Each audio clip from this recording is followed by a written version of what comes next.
Hello world, and welcome to Tim-Foolery. Now, this video is a bit different than what I usually make, and I'm certainly not used to making it. Although this video does have footage from Final Fantasy X, it is not a real part of the playthrough that I'm doing.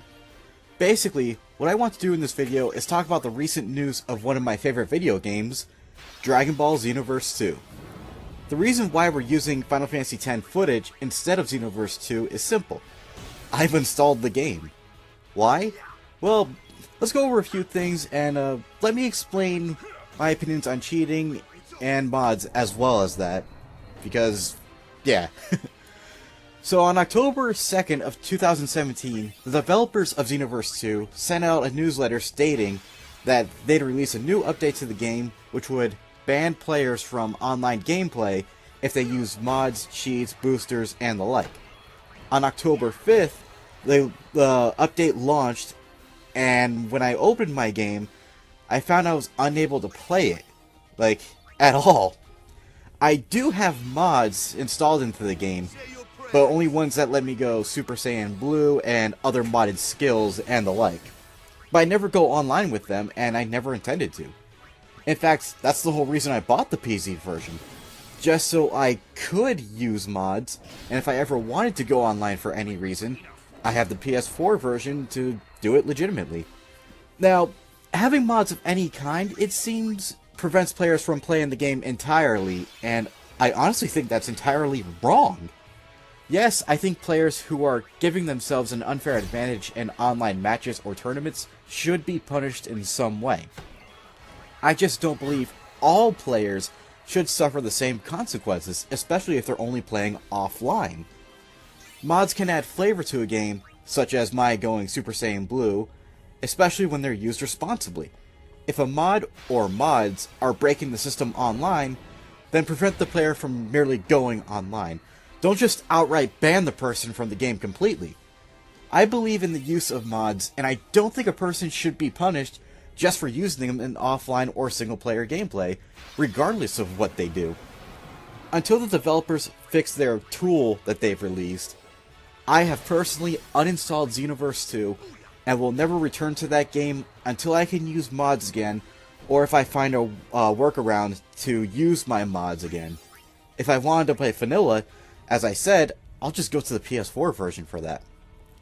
Now, in terms of cheating, as I said at the beginning of my Final Fantasy X playthrough, I am not above cheating and or using the in-game boosters that come with the Steam version. Yeah, I think it should be fine to cheat in a game.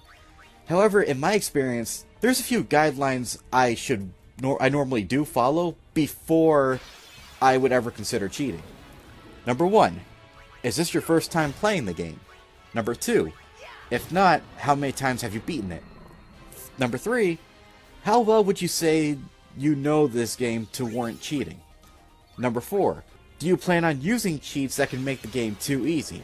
An example, giving all items, max HP, triple experience, etc.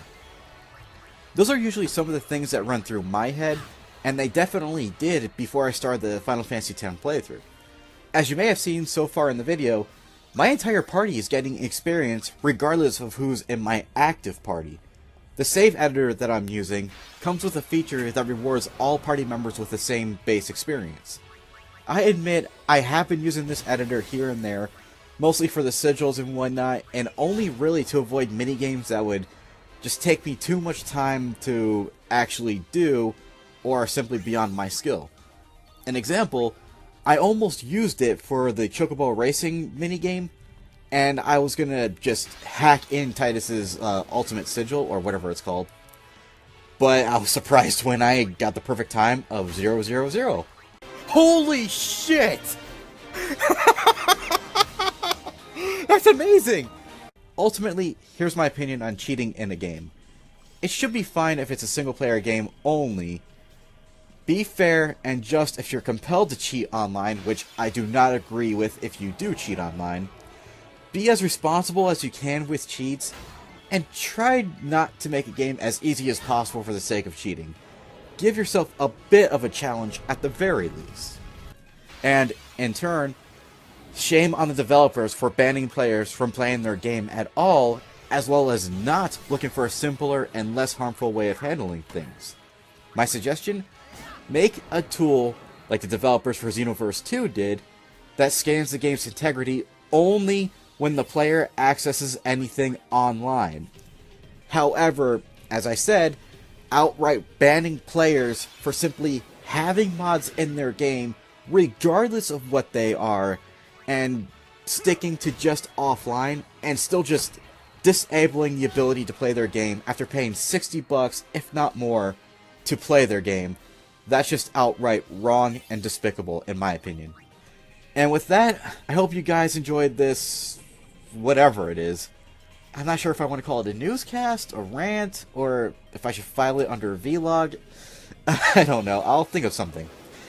Anyway, I just really hope I got my points across, and I'd love to hear what you guys think on the subject, be it with Xenoverse 2, with Let's Players cheating in certain games, or, hell, even with Grand Theft Auto Online and, you know, all the stuff going on with them and using mods and cheats.